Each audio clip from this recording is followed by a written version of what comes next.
I found out why she comes home late from work and it's horrible. Part 3. Hi everyone, welcome back to another Reddit cheating story. Before we start, please hit the subscribe button and click the notification bell so you won't miss another cheating story goes live.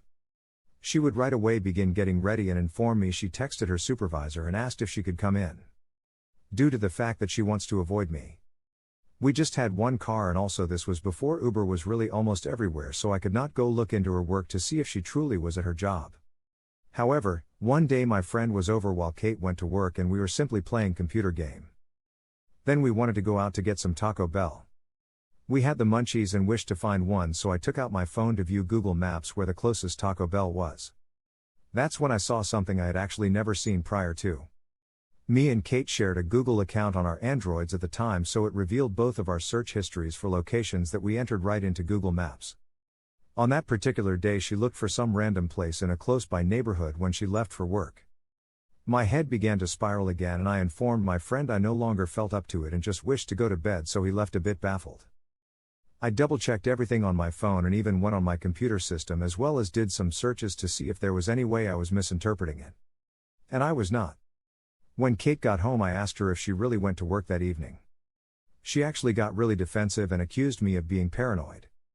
I then continued to show her the Google Maps as well as how someone searched this place right when she supposedly left for her job, and it certainly was not me.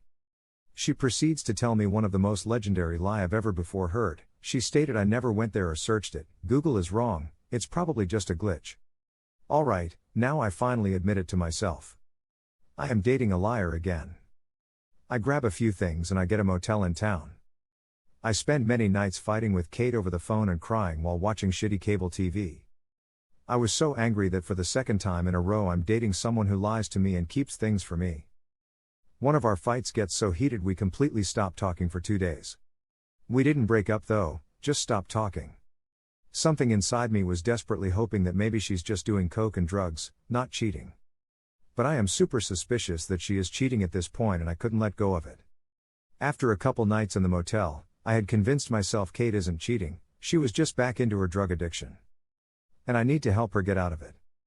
I know firsthand what drug addiction can do to someone as it did to me once. I have decided to reconcile with her. It was later at night and I knew she would be back home in a few hours and I would meet her in the parking lot with some flowers or something. I borrowed a friend's car, went to the shop and bought some flowers and headed home. I park in the parking lot and begin to wait for Kate to get home. At around 2:45 a.m. I saw our car drive up to the parking lot. But I see someone in the passenger seat. It was Kate, she wasn't driving. She was sitting in the passenger seat. There was a man I didn't know driving my car. I just laid low and watched. When this random dude that I didn't know parked my car, I wasn't ready for what happened next. Another man also gets out from the back seat. WTF is happening? Who are these people? The three of them walk into our apartment. I pull out my phone and begin to write a text message to Kate. I tried to act like I didn't know anything so that I could see what she would say. Maybe these were just platonic friends and she had nothing to hide? I text her and ask her if she was home yet from work and if I could come over and we could talk things out. I told her I wanted to apologize for yelling and saying some hurtful things during our fights. I don't get any messages back for about 15 minutes and then I get a text from her saying, I just got home, but I want some alone time. I do love you with all my heart, let's talk tomorrow? My heart was beating out my chest as I read the text. I banged my head on the steering wheel in rage while simultaneously crying. I get out of my car and decide to go inside and confront her. When I get to my apartment, the door is locked. I forgot my keys because I only brought the keys for a friend's car. I heard loud music playing on the other side of the door. I tried knocking but no one answered. I walked around the corner where I knew our living room window and bedroom windows were. We were on the ground floor level. I peep in through our living room window and I see no one.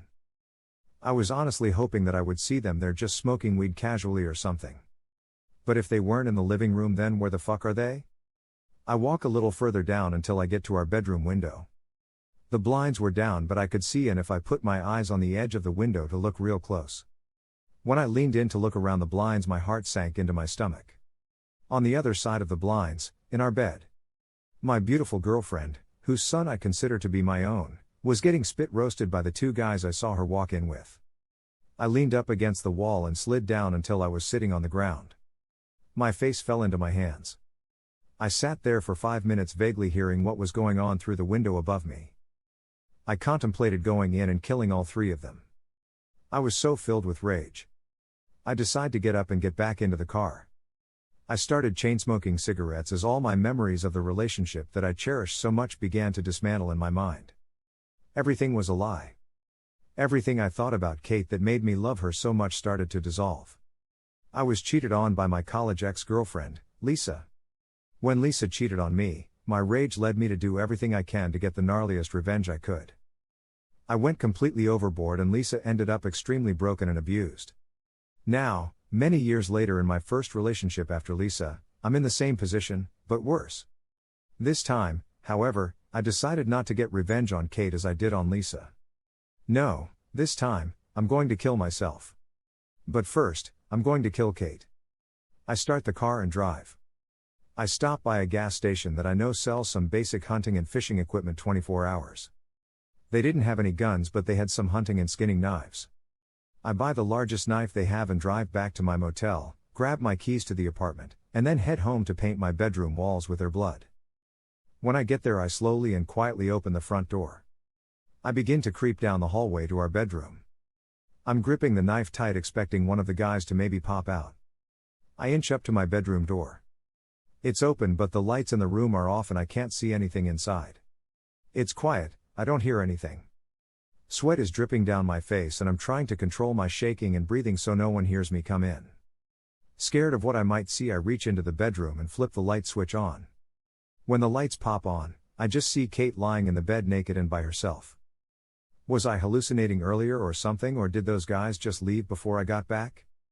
She didn't wake up, so I take a look around the room. I see a condom wrapper on the nightstand next to her bed, which pretty much confirmed what I saw, and I now knew I wasn't hallucinating. Me and Kate never used condoms. When I take my first step into the bedroom, I hear the door to her son's room across the hall open. I turn around quickly, ready to stab one of the 2 guys I saw earlier. But of course it's just Kate's son.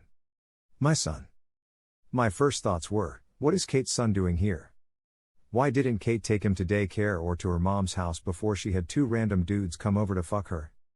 Was the little kid there the entire time while she was at work? Or while she was getting double-teamed across the hall? What the hell is wrong with her? He looks up at me from his bedroom door. Daddy, you're back. And he rushes in to hug my leg. I put my hand on his head and looked at the knife in my other hand. I put the knife in my back pocket and I got on my knee and I told my stepson I'm going away for a while, just wanted to say bye to you and Mom before I left. He then proceeds to give me the saddest face I have ever seen. I pick him up and take him back to bed, tuck him in and tell him goodbye. I knew it would be the last time I see him, but I didn't want him to know he was about to never see me again. Now, after that, I can't kill his mother. He can't grow up without his mother. He doesn't deserve that, even if I think she deserves to die. There are more to come. Find out the update of this story, check our channel or the description. Thank you for watching, and don't forget to subscribe and turn on the notification bell for any future cheating stories.